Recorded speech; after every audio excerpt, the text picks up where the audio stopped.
ಭಾಳ ದಿನ ಟೀಚರು ಭಾಳ ಸರ್ವಿಸ್ ಅವ್ರಿದ್ದಾಗ ನೀವು ಬಿ ಅವರಾದ TS ಮಾಡಿ ಬಿ ಅವರಾಗಿ ಜೀಪ್ ತಗೊಂಡು ನೀವು ಕಲಿಸಿದ ಶಾಲೆಗೆ ನೀವು ಇತ್ತೀಚೆಗೆ ಕತಿ ಅಂದ್ರೆ ಅಡ್ಡಿಗೆ ಸರ್ ಒಂದು ಕತೆ ಹೇಳ್ತದೆ ನೋಡಿದ್ರೆ ಯಾರು ಹೇಳ್ರಿ ಒಂದು ಕತೆ ಹೇಳ್ತದ ಯಾರು ಹೇಳ್ರಿ ಅವ್ರ ಶಿಷ್ಯ ಬಂದು ಡಿ ಸಿ ಕತಿ ನಾನು ಇನ್ನೂ ಅಚ್ಚೊಳಿದೆ ಕುಂತೈತೆ ಅದು ನಾ ಅಲ್ಲಿ ಬಳಸ್ತಾನೆ ನನ್ನ ಸಂದರ್ಭದಾಗ ಯಾಕಂದ್ರೆ ಶಿಕ್ಷಕ ನಮ್ಗೆ ಖುಷಿ ಯಾವಾಗ ಆಗತ್ತೆ ಅಂದ್ರೆ ನೀವು ನಂಬಿಕೆನ ಮೇಲೆ ಹೋದಾಗ ನೀವು ನಂಬಿಕೆನ ದೊಡ್ಡ ಅಧಿಕಾರಿ ಅಲ್ಲ ನನಗೆ ಹೆಂಗೆ ಹೇಳ್ತಾರೆ ನಾನು ಗೊತ್ತ ಮಾಡ್ತಾರೆ ಈಗ ನನ್ನ ಕಲ್ತವನು ಡಿ ಸಿ ನಾನು ಹಾವೇರಿ ಒಳಗಂದ್ರೆ ಈ ಕಿತ್ತೂರ ಕಲ್ತಾರೆ ಹಾವೇರಿ ಡಿ ಸಿ ಕಿತ್ತೂರು ಸರ್ಗಳು ಏನಂತಾರೆ ಡಿ ಸಿ ನನ್ನ ಶಿಷ್ಯ ಅಂತ ಅವ್ರು ಕಲಿಸ್ತಾರೆ ಈಗ ಡಿ ಸಿ ನನ್ನ ಶಿಷ್ಯ ಅವ್ರ ಕತಿ ಭಾಳ ಚಂದ ಹೇಳಿದ್ರು ಅವ ಬಂದು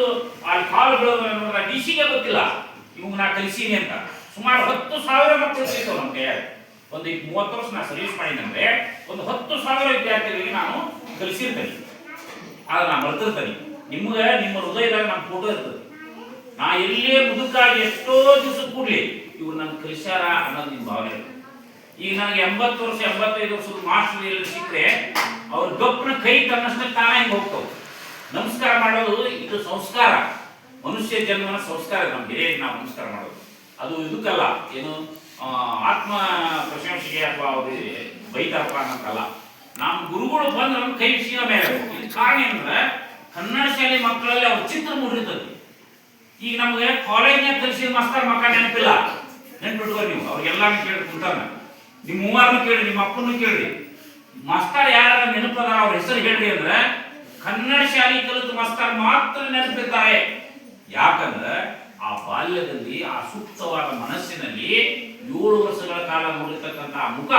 ಅಲ್ಲಿ ನಿಮ್ಮಲ್ಲಿ ಪವಿತ್ರವಾದ ವೃತ್ತಿ ಪ್ರಾಥಮಿಕ ಶಾಲಾ ಶಿಕ್ಷಕರು ಇಲ್ಲೇ ಮೂರ್ತಿಯನ್ನ ಮಾಡ್ತಕ್ಕಂಥ ಕೆಲಸದಲ್ಲಿ ತೊಡಗಿರ್ತೇವೆ ನಾವಲ್ಲ ನಿಮ್ಮನ್ನು ನಾವು ನೆನಪು ಹಾಕೋದು ನೀವು ನೆನಪು ಹಾಕಲ್ಲ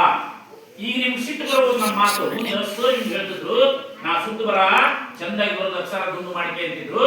SSLC ಬಂದ್ಯ ಅವ್ರ ಮಾತು ಅವಾಗ ಕೇಳಿದ್ರೆ ನಾ ಇವತ್ತು ಹೆಚ್ಚಿನ ಅಂಕಗಳನ್ನು ತೆಗೆದುಕೊಳ್ತಿದ್ದೆ ಅನ್ನೋದು ಈಗ ಅರ್ಥ ಆಗಲ್ಲ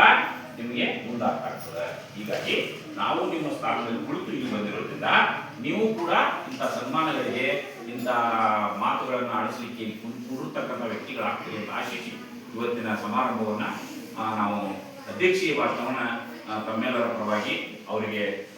ಹೃತ್ಪೂರ್ವಕವಾಗಿ ಬೀಳ್ಕೊಡುತ್ತಾ ಅವರು ಮುಂದಿನ ಜೀವನ ಉಜ್ವಲವಾಗಲಿ ಅಂತ ಆಶಿಸಿ ನನ್ನ ಅಧ್ಯಕ್ಷೀಯ ಭಾಷಣವನ್ನು ಮುಗಿಸುತ್ತೇನೆ. ಜೈ ಹಿಂದ್, ಜೈ ಕರ್ನಾಟಕ.